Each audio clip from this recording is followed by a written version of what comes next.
Hello guys. So as we know that increasing number of fungal infections are being reported in the COVID-19 patients, especially about the mucormycosis. So today I'm going to talk about the rhinoorbital mucormycosis, which is associated with COVID-19 patients. So we all know that coronavirus 2019, that is your COVID-19 infections, can be associated with a wide range of secondary infections, both bacterial as well as fungal co-infections. So I'm going to talk about a case that has been reported of mucormycosis along with this COVID-19. So this patient was a 60-year-old male patient. Okay, it was a 60-year-old male patient who is a long-standing diabetic, and he was having your RT-PCR positive. Now, this patient who was admitted for the treatment, he received parenteral meropenem and oral oseltavir with the parenteral methylprednisolone. Now, over the course of his admission, it was found that he was developing the signs of orbital cellulitis, and from here we are taking it into consideration.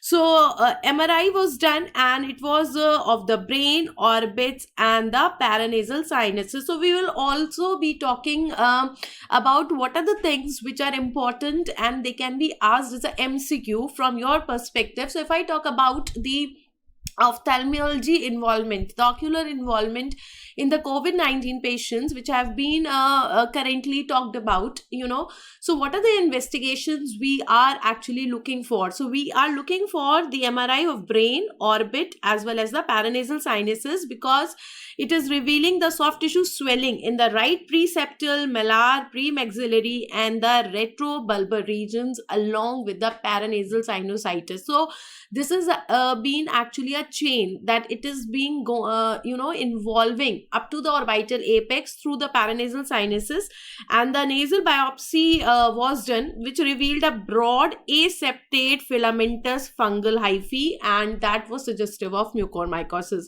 Now this was confirmed on culture also. Extensive use. Now what is the reason why we are having suddenly increased cases of this mucormycosis in the patients who are having the COVID-19? The reason is that there are being extensive use of the steroids, monoclonal antibodies, broad spectrum antibiotics that can actually lead to the exacerbation of a pre-existing fungal disease. So it could be a newly occurring one, and it could be a pre-existing infection also, and physicians should be aware of the possibility of these secondary invasive fungal infections which can occur in COVID-19 patients. See, we always know that our eyes see only what the mind knows. So if you are not keeping these things in our minds, you can say that a large chunk of the cases obviously have the chances of being missed off. So you have to keep this in mind if you are getting a patient of COVID-19, especially long-term hospital admission. That is why it can have the diminution of the immunity, immunocompromised status. So you always have to look for it. Now, you know that this COVID-19 infection is caused by the novel severe acute respiratory syndrome coronavirus 2, and this may be associated with the number of disease patterns. Now, we are well aware of it, and I think now it's not a new thing for us, okay? And it may be ranging from mild to life-threatening pneumonia. So basically, it is presenting as a life-threatening or a mild cases of pneumonia. We all are aware of the various CT scores, how the lobes are being affected, and the patient are being charted on the CT scan, and according to that they are being graded as the mild, moderate, or severe.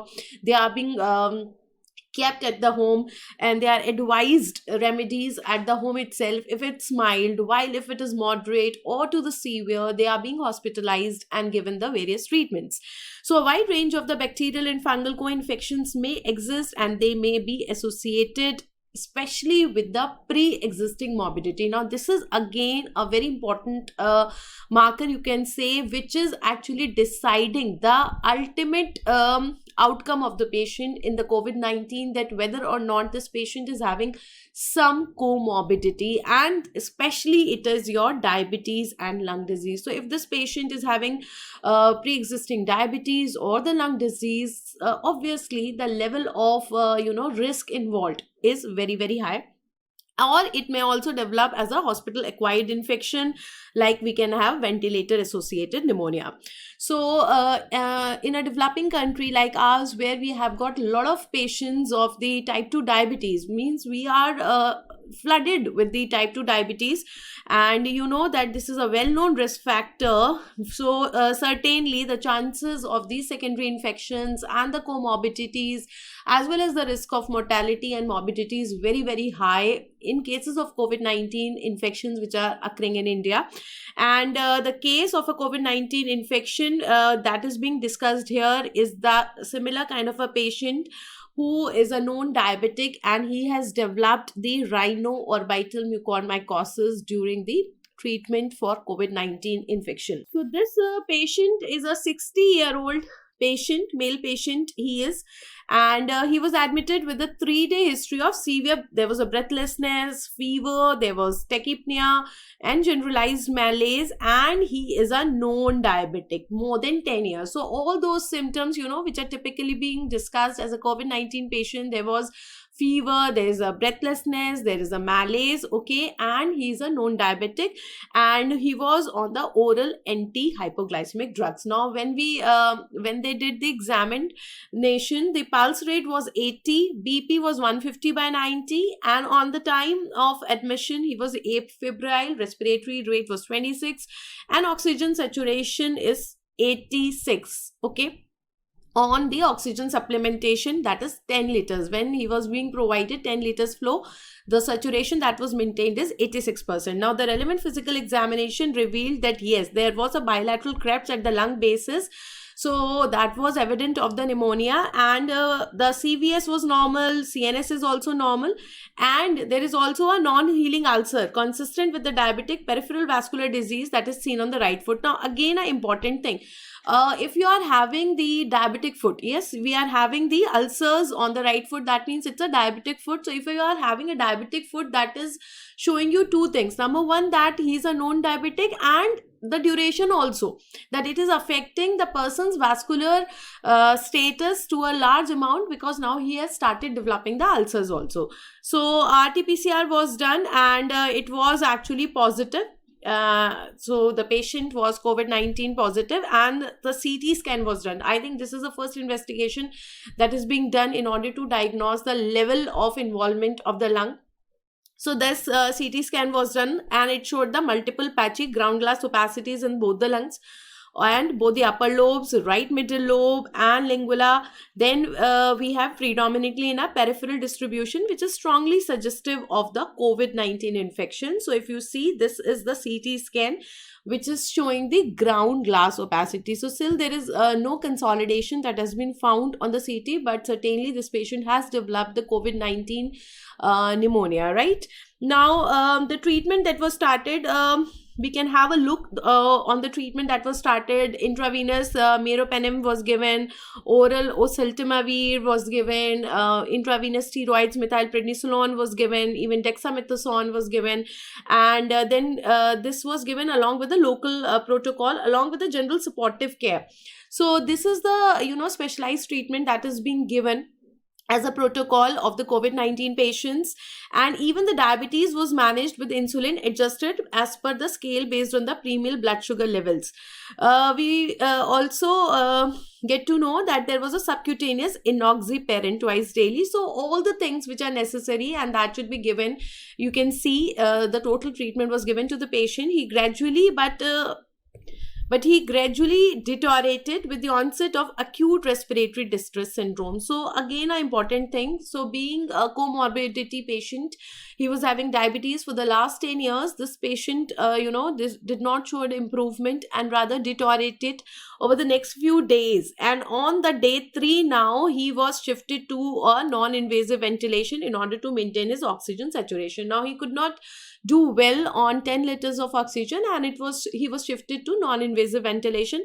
While on day 4 he received a single dose of injection tocilizumab and was started with the oral combination of your sitagliptin or the metformin twice, and oral metformin also, along with the subcutaneous insulin at night with the regular insulin also. So all sort of measures were taken. Even tocilizumab was given, maybe the interleukin 6 was raised, and that is why everything was managed. They also started with the insulin, and that was also started with, being given at the regular intervals.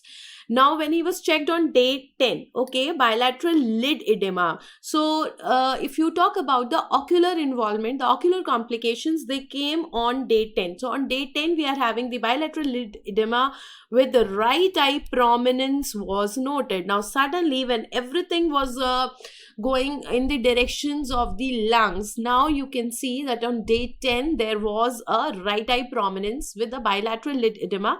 And first of all, the moxifloxacin was prescribed to this patient. Then the next day, they had advised the MRI of the brain orbits and the paranasal sinuses, and they found a soft tissue swelling in the right preseptal malar, premaxillary, and retrobulbar regions. And obviously, because we have got swelling, so you will get the hyperintensity on T2 and the fluid attenuated inversion recovery. So this is your flare. So on day 10, suddenly there was a bilateral lid edema, and prominence was there, right eye, maybe proptosis was there, and they started with the moxifloxacin, and they advised this MRI, and findings were there. Even the right extraocular muscles found to be bulky, and mild right proptosis was there. So the patient is now presenting with the proptosis, with the bilateral lid edema. Extraocular muscles were found to be bulky, sinusitis in the form of mucosal thickening in the region of 3 sinuses. So paranasal sinusitis was also evident, frontal sinus, maxillary sinus, ethmoidal sinus.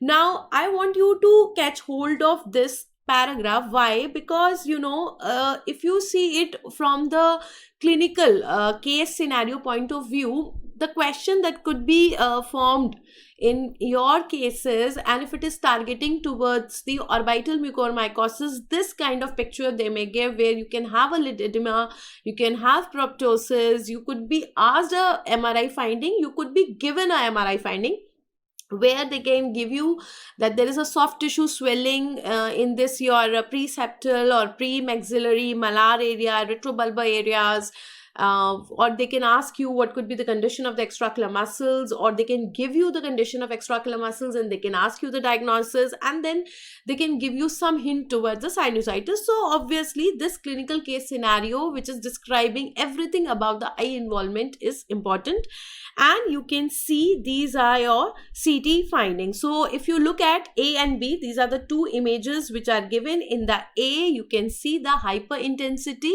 of your ethmoidal as well as nasal sinus, and as well as in the retrobulbar space also, right? While if you look at the B is your coronal section, this is your T1, this is your T2, and this is your T1, where you are having irregular hyperintensity in the retrobulbar space. So this kind of picture could be given to you if it is a image based question, right? So what happened? A preliminary diagnosis of right orbital cellulitis was made. So I think that was obviously the provisional diagnosis. That is what we could see, and we could even amplify it, as well as we can also amplify it over the MRI. And he was transferred to a tertiary care center. Now on admission, when he got admitted in the tertiary care center, he was again afebrile, but there was breathlessness, hypoxia was there, and they did a complete systemic and the laboratory evaluation. So if you look at the baseline investigations, hemoglobin 10 is there, mild lymphopenia, which is again important, lymphopenia was there, serum creatinine is raised, and if you look at the C-reactive protein, it's very, very high, again a very important marker, and that shows the prognosis of the COVID-19. If you look at the CRP, it's very, very raised, 29.5. okay, procalcitonin is normal here, and look at the value of the D dimer. Now D dimer value is again very important. I think these two things are really important. We have lymphopenia also, we have elevated CRP levels which are very, very high, 29.5, and we have got elevated D dimer also, again very high, that is your 1547. Interleukin level is very, very high. Look at the value of interleukin 6, 3439, and that is why they did give the tocilizumab, and so that means they have made a diagnosis of the severe cytokine storm. So this patient, when he was admitted to the tertiary care center, he was having a severe cytokine storm along with the secondary infection in the eye, due to which he developed the orbital cellulitis. Now the picture is more clear. And there also they continued with the intravenous meropenem, vancomycin. They even started the amphotericin B. This is very, very important thing. And they stopped the steroid therapy. So two important things, because they are suspecting the fungal infection, so obviously they have to stop the steroids. So two important things they did here. So again, the MCQ could be formed here. What are the things that you are expected to do? So you have to give the antifungal, and you have to start the you have to do the two important things, that you have to stop the steroids and you have to start the antifungals, right? Now the ophthalmic evaluation was proposed or requested. Now on the ophthalmic examination, what are the things that they got? So there was, your right eye was mildly proptotic, so proptosis was already there, with extensive areas of edema in the periorbital area, and even there is soft tissue necrosis along the middle half of the upper and lower lid. So the areas of necrosis is there. So you have to think of some infection or something which is causing the proptosis with the upper lid and lower lid edema, which is also causing the necrosis, so definitely you have to think those things in the mind. The right eye was congested with a conjunctival edema. There is also a conjunctival edema. What is conjunctival edema called as? It is also called as the chemosis. So if you get chemosis in the question, this is your conjunctival edema which we are having. And also the signs of exposure keratitis. Now obviously, if you are having the proptosis, okay, so upper eyelid and lower eyelid, they are not able to close the eyeball, and when the eyelids are not closing, we can have the exposure keratitis there. If you look at the left eye, that appeared fixed and had a dilated non-reactive pupil. Pupil is non-reactive to the light. Now why it is there? It could be due to the extension of the infection, that could be coming from the cavernous sinus, which is again a very important thing. You can have a presentation in the form of cavernous sinus thrombosis, or it could be COVID-19 coagulopathy. So two important things. See, what are the things that you have to keep in your differential diagnosis? We could be thinking about the cavernous sinus thrombosis, we could be thinking about the COVID-19 coagulopathy, and visual acuity and detailed ocular movements could not be assessed, as patient was not very fit, he was drowsy and non-responsive, so they could not do it. Now the clinical picture in MRI obviously strongly suggested that there is an invasive fungal infection. So we are very sure by that time that this person is having COVID-19 along with some invasive fungal infection, because you were having invasion on the middle side of the upper eyelid and the lower eyelid, and that was quite suggestive of the mucormycosis that we can have. Nasal swab was non-contributory, but a nasal biopsy from the middle turbinate revealed broad aseptate filamentous fungal hyphae. So again, this was confirmed with the biopsy that there was a broad aseptate filamentous fungal hyphae, and this is suggestive of the mucormycosis again. So it is being confirmed, and this can be further confirmed by the Seborrhout's dextrose agar culture. So what are the things that you have to use for your diagnosis? First of all, invasive nature. Then we have got immunocompromised state. Then you can have the biopsy. Invasive nature we have seen. And after the biopsy, you can even do the culture on the Seborrhout's dextrose agar culture. So these are the things again that you should keep in your mind that could be present in your question.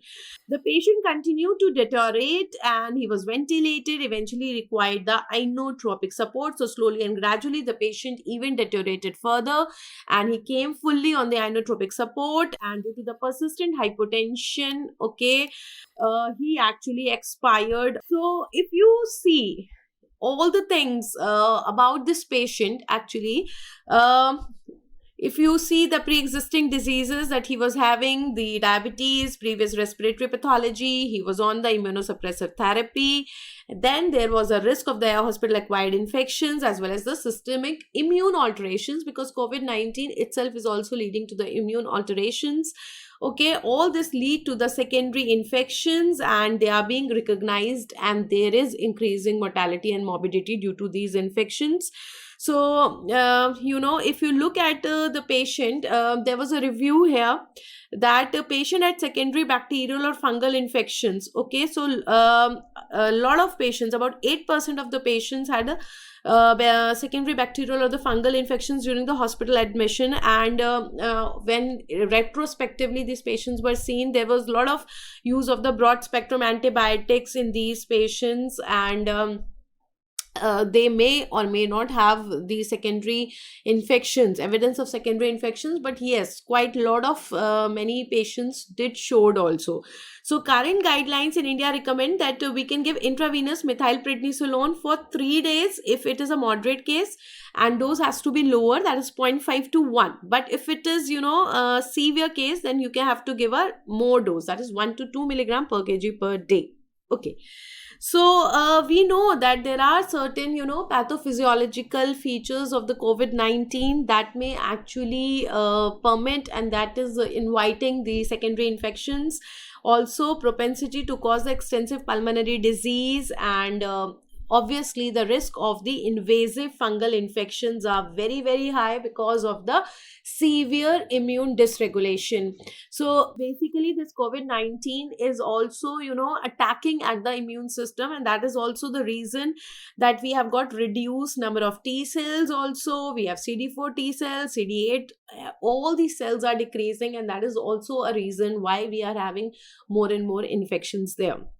Okay, so if you see this patient who was having this COVID-19, and he was having long-standing diabetes also, because he was having the diabetic foot ulcers also, and then we did saw that there was a orbital infection in the patient that was noticed after the 10 days. Okay, on after the 10 days of admission of COVID-19, and though he was treated with the broad spectrum antibiotics, the steroids also, and because of this, because there is a dysregulation of the immune system by the COVID-19, and the patient was also on the steroids, there was a fungal co-infection along with this, and that actually led to the fungal mucormycosis. So we did saw that actually there was a patient, and everything, reliable source, I have taken this case, and actually this mucormycosis did occur on this patient. So if we talk about this infection, let us see how we can actually go about the diagnosis and treatment of the mucormycosis. So if we go about the diagnosis and management of this orbital mucormycosis, first of all, we have to understand that this mucormycosis is an aggressive opportunistic fungal infection, and it is also known as the phaeomycosis or the zygomycosis. Now, though it can affect the other body parts also, like it can affect the lungs also and the GIT also, but the particular case that we are talking is actually the rhinocerebroorbital. So you are concentrating on the rhinocerebroorbital. This is the root actually, rhinocerebroorbital mucormycosis, and this is caused by the organisms of the family Mucoraceae, including the Mucor, Absidia, and the Rhizopus. Now, this fungus that causes the disease is ubiquitous in nature. This is found in the soil and also on the decaying vegetative matter also we can find this, and this fungus is so widespread that the humans are exposed to it on regular basis. So there is no scanty thing that we cannot get this infection. We already have this organism which is present everywhere, and with the slightest of opportunity this organism can enter. The spores of the fungus are inhaled through the mouth and the nose, but rarely occurs in a person with the intact immune system. Now you must be thinking that if it is present everywhere, why a normal person is not having this? So the thing is that normal person is also having these spores and he is also inhaling, but if a person is having a normal immune system, then the spores will be actually taken up by the phagocytic phagocytosis. This will be phagocytosed. So because the macrophages are working fine, so that is why the normal persons do not have this infection. But immunocompromised individuals who is not having that immunocompetent immune system, and there is a lot of dysregulation of the immune system, we can have the hyphae formation, and infection can develop. Most commonly it is occurring in the sinuses and the lungs. So through this paranasal sinuses, it is going to the even brain, and it is entering to the orbit through the apex of the orbit, and obviously it's going into the lungs also. Now what is happening, if you look at the pathogenesis here, when this fungus is invading the paranasal sinus mucosa, it may go to the orbital apex. Now, if you understand the anatomy of the orbital apex, this is your apex of the orbit. We know that we have got two fissures there. What are the two fissures that are present there? We have got the optic canal, and we also have the superior orbital fissure. So if I talk about the optic canal, one is your optic canal here, and then we also have the superior orbital fissure. In the optic canal, we have got the optic nerve. So obviously optic nerve can be affected, and therefore the vision can be affected. Well, second important thing is superior orbital fissure. Now there are so many structures which are passing through this superior orbital fissure. We know that the superior orbital fissure is divided into three parts by this annulus of Zinn, and we have got different structures passing through the different parts. So all these structures are at stake. So if you see here, it may spread directly to the orbital apex, and from there it will gain the access to the intracerebral part. And though they say that it is difficult to diagnose early because the person is not having any specific symptoms. So just the patient presentation is the non-specific, but slowly and gradually, when there is more invasion or the characteristic scar formation is taking place, then we get to know that it is mucormycosis. Now, by the time the signs of orbital apex involvement develop, it is too late to save the patient's vision or the patient's eye or the patient's life. Now, if you remember, I always tell you that there is always a order of your priority. We always have to save the life, then save the eye, and then save the vision. But because you know already the patient's presentation is too late, or it is so non-specific, so at times it becomes difficult to save the patient's vision or the eye. The presentation is a rapidly progressive infection, and disease is actually associated with a high mortality rate that we did saw in this case also. So if you look at the orbital imaging, CT of the orbits shows the opacification of the right paranasal sinus, and I'll show you the picture. The second one is the MRI that shows a non-enhancement of the right nasal mucosa. So these are the two things. This is the CT scan and this is the MRI. Okay, you can see the pictures. If you look at the epidemiology, the disease has a predilection for the distinct patient populations, and especially those people who are having the diabetes or who have received the multiple blood transfusions, or especially the immunocompromised patients having the severe neutropenia, those people who have received the transplants, or we have hematopoietic malignancies on chronic steroids or immunosuppressants. Means one thing which is common is your immunocompromise. So if the patient is actually immunocompromised in any manner, the thing is that if the patient is immunocompromised in any manner, we can have this infection. Okay. Now, diabetic or immunocompromised patients most commonly will be presenting with this sinus disease. So usually if they ask you how it is starting is usually from the sinus. That is why it is rhino, then it is cerebro, and then it is orbital. So it is starting from the sinus. So it is your paranasal sinus mucosa invasion happening, and they may remain contained there, or they may progress into the orbit or even the brain parenchyma. So again, the route is very, very clear, causing the sinoorbital or rhinocerebral. Now look at the diseases which can occur. It could be the sinoorbital also, where from the sinuses it is going into the orbit, or it could be rhinocerebral, means it could be going directly directly into the brain also. The fungal hyphae directly invade the blood vessels, so there is a lot of tissue infarction, there is necrosis along with the bony destruction. So certainly the invasive nature of this disease is again very, very important. The root is clear, why it is occurring, why there is a epidemic in these kind of patients because of immunocompromise. So I gave you a keyword, immunocompromise is the keyword. The invasive nature of the organism, the root, and the organs that are involved also are very clear. Now with sinus, if you see in detail, the sinuses are involved. Which sinus is involved? It is the ethmoid sinus, is an important route of infection since mucormycosis may invade through the thin lamina papyracea, and from there it can go to the orbit as well as its content. So which sinus is involved here? Then you have to remember the ethmoid sinus. If you remember, even in the cavernous sinus thrombosis also, I told you that it is very, very common after the acute ethmoidal sinusitis, because that is the weak point of ethmoid, that we have got the thin lamina papyracea and the cribriform plate of ethmoid through which the infection can creep in easily. So that is the common point here.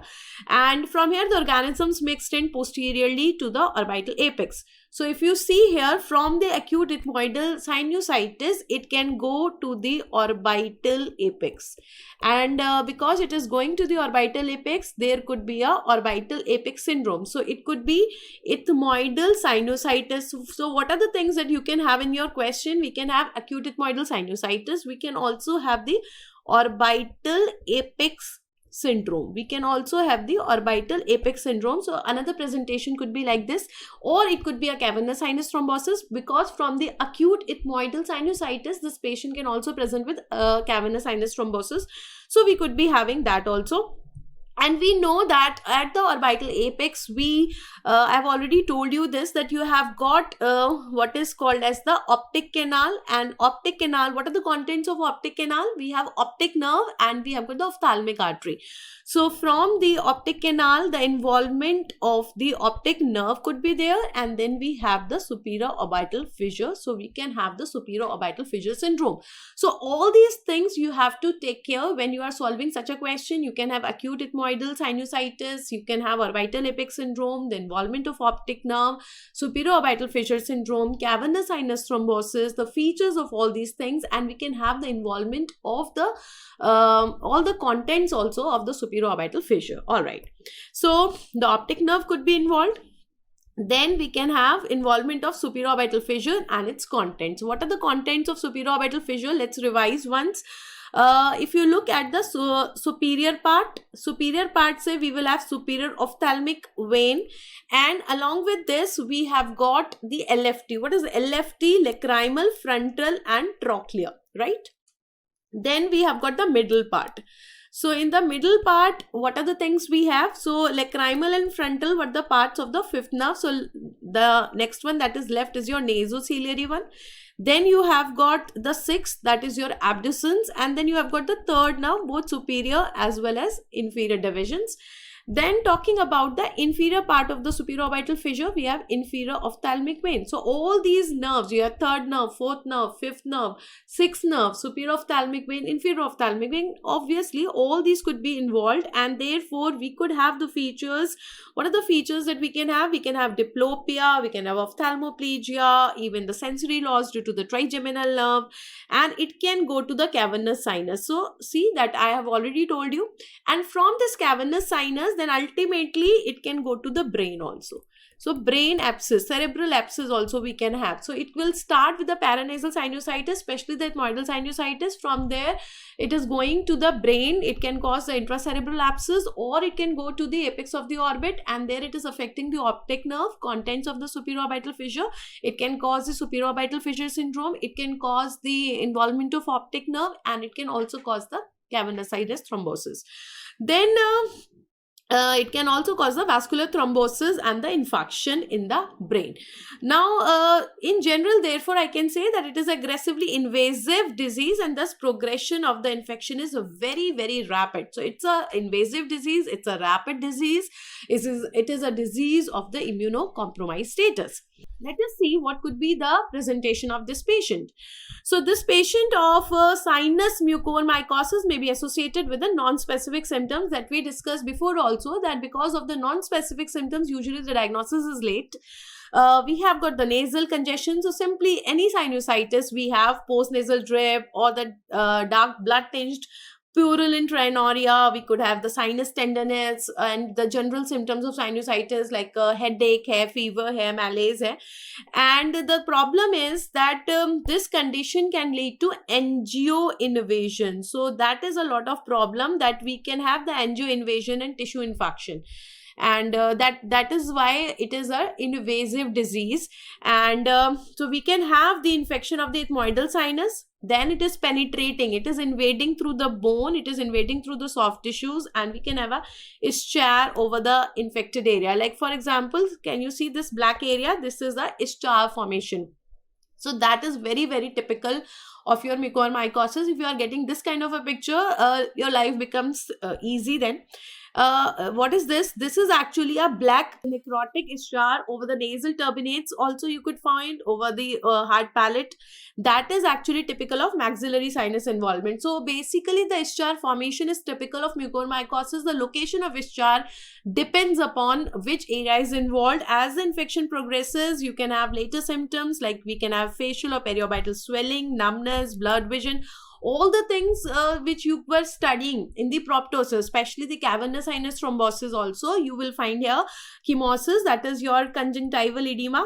Conjunctival edema is your chemosis. We have proptosis, and obviously all the extraocular muscle nerve involvement is there. So we can have ophthalmoplegia, we can have diplopia. Fifth nerve involvement will lead to corneal anesthesia. Optic nerve involvement will lead to the loss of vision, which are indicative of the invasion of orbital nerves and vessels. So again, as you know that it's an invasive disease, and it is causing the invasion up to the orbital apex. And what are the structures present at the orbital apex? We can involve all these things.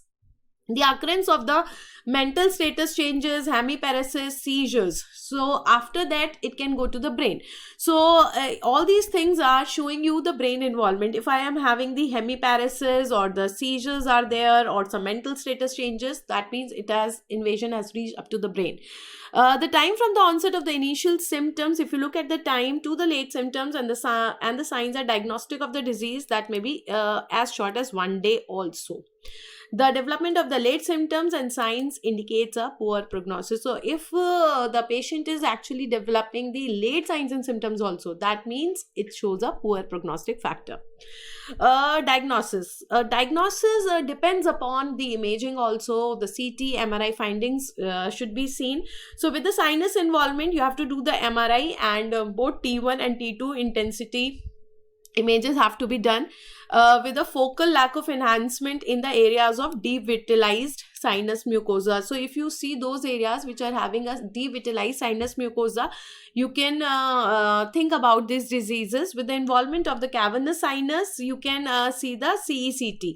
So their CT scan is required. So I require the MRI also, T1, T2 images. Then we require the CECT if I want to see the involvement of the cavernous sinus.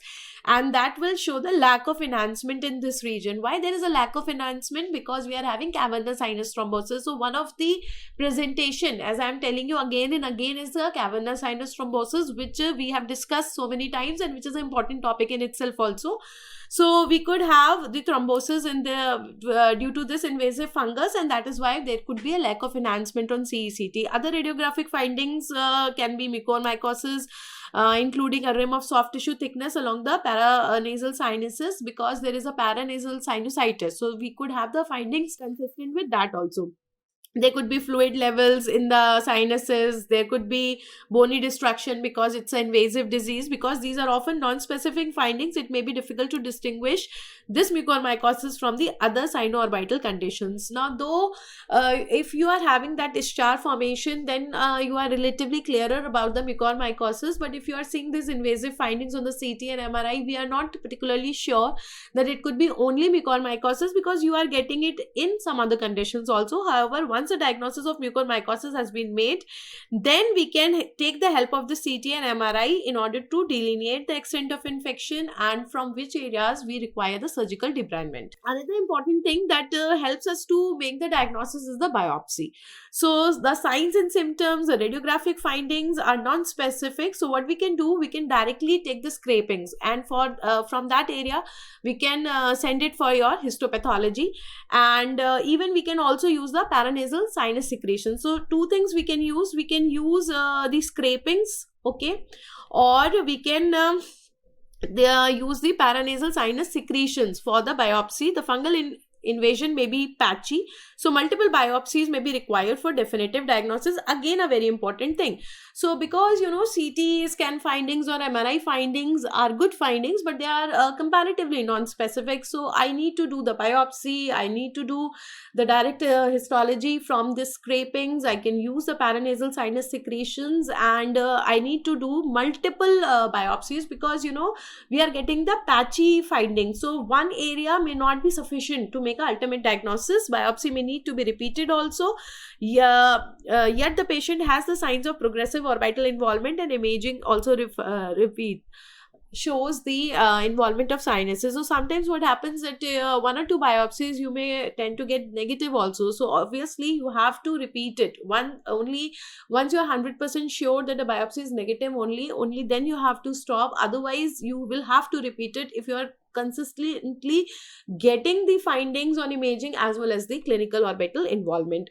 So if you look at the histopathology part, what are the stains that I can use? We have got the Grocott, Gomori, methamine, silver nitrate stain. We have got the PAS, Calcoflow white. These are the three stains that we are using. Again, the important one, the name of the stains you have to remember. And this is demonstrating the pathognomic broad, irregular, non-septate and the right angle branching hyphae, evidence of angioinvasion and tissue infarction. So we have got hyphae, but which is non-septate. So what are the things that you have to look for? You have to look for your non-septate hyphae first of all. Okay, then afterwards you also have to see if there is a evidence of the angio invasion. So look at the signs of angio invasion, and then also look for the signs of the infarction. So these are the three things that you have to look for over the biopsy. If you see here, we have got two slides here. Okay, if you look at the first slide, this is your first slide, that is your 2A. You can see this is the low power view of the fungal sinusitis, and there is extensive tissue necrosis. Can you see here? And we do not see any strong inflammatory response, but yes, we have got a lot of necrosis. Some of the organisms could also be seen, which are they have marked with the help of the arrows they have marked, but you do not have many organisms here. While if you see the second one, comparatively more of the mucorales we have got, and there are more signs of invasion, that is invading the connective tissue. You can see the typical hyphae are also there, and which are non-septate. Okay, you cannot see the septa here. So this kind of histology, so you could be asked with a biopsy finding, with the CT finding, MRI finding, names of the stain, the roots are there, the invasive nature is there, non-specific symptoms are there, the presentations are there. All these things are important. So after being done the diagnosis part, finally we are coming to the treatment. Optical medical therapy is relying on the rapid correction of underlying systemic abnormalities, whatever systemic abnormalities we have. It could be acidemia, it could be hyperglycemia, along with the antifungal, along with the aggressive surgical intervention. So obviously your treatment has to be very, very intensive, very, very aggressive, because the nature of this infection is invasive. So if you are not very alert It can actually quickly go from the paranasal sinuses to the orbit or through the brain. Lipid based amphotericin B, which is destroying the cell wall of the fungus, is the first line of the treatment. Again, a $1 million question that could be asked. So we have amphotericin B, which is the first line of medical therapy, and you have to start it immediately as soon as a diagnosis is suspected. And they are not saying that once you have confirmed, because obviously that may take time. So once you have suspected this, you can start with amphotericin B. High doses are required. Nephrotoxicity, but because you know that amphotericin B is nephrotoxic, so you have to keep that thing in your mind. Liposomal formulations may deliver high doses while protecting the renal function. So we have to keep that thing in the mind. Then you have got another posaconazole, which is a triazole. This also inhibits the growth of the fungus, and this is can also be used as an adjunct to the amphotericin B, but we do not have many studies to reconfirm it. So this is not recommended as the first line of the therapy. So they can ask you as a true and false statement also. So that thing also you can take into consideration, that though they say that it can act as an adjunct, but still they say that it has not been advocated as the first line of treatment because we do not have sufficient studies there. Now, because the systemic medications are unable to reach to the infected tissue due to the vaso-occlusion, so you need to do the surgery also, and that too also very early in the course of the treatment. Early aggressive surgical debridement is important for the successful management of this invasive fungal disease. Another, assertion, reason or true false kind of a question could be asked.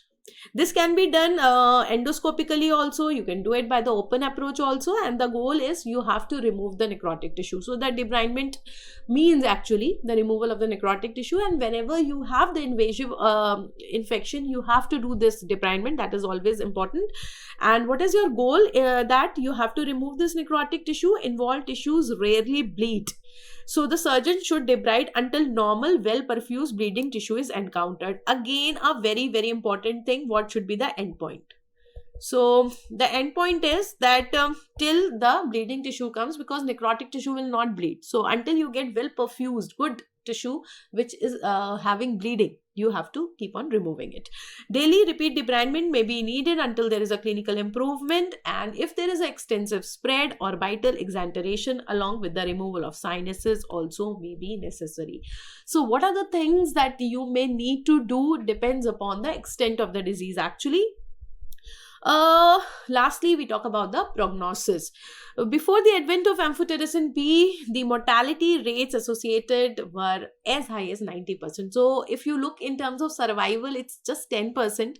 Very poor is there, and still we are having high mortality rates, but they say that survival rate is much better if we are giving amphotericin B. So they say it is 61% if you are giving the amphotericin B, 57% if you are giving the surgery. So near about very close, 61 with the amphotericin B and it's 57 with the surgery. But if we are combining both the things, then it is 70%. So I hope you are very clear that without all these treatments, the survival rate is only 10%.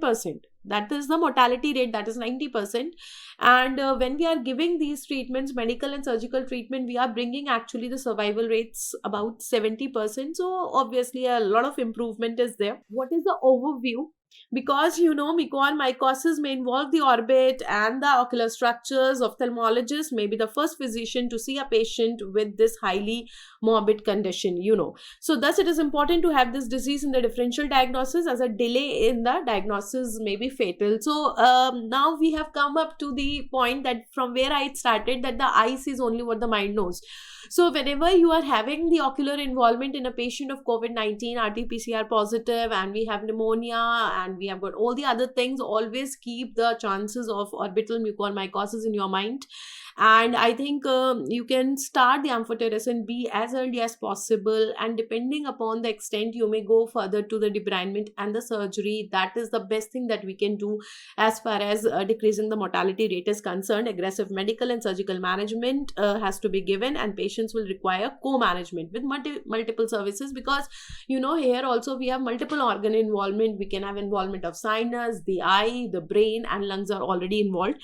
Excellent communication among these services and in-depth discussion with the family regarding the prognosis is again important, and obviously that remains an important part in every patient, especially those who are the sick patients and the risk of mortality is high. You need to keep your medical legal aspects very clear cut, and you have to give the informed consent, and you have to tell about the prognosis to the patient. So nothing should be hidden from the family, and they should be explained everything in great details.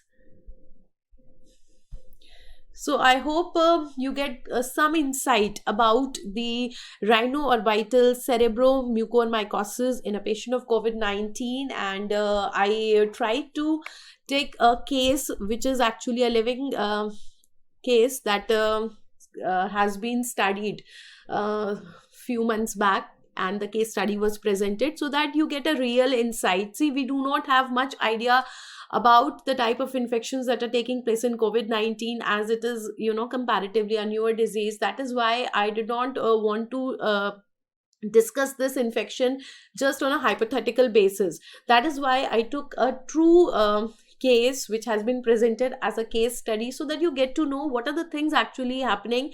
And even if you are a COVID warrior, you are a frontline warrior, you are treating the cases, you are getting a case who is having a lid swelling or orbital involvement or proptosis, then you have to take it seriously. What are the lines you have to work upon, and by the time you can take a ophthalmic opinion, and the needful could be done at the earliest. So I hope you enjoyed the session as much as I did, and please let me know if you got a fruitful discussion from this, and your feedbacks are always welcome. And I wish I'll bring more of the COVID-19 related cases in front of you. Thank you, and happy ophthalmology.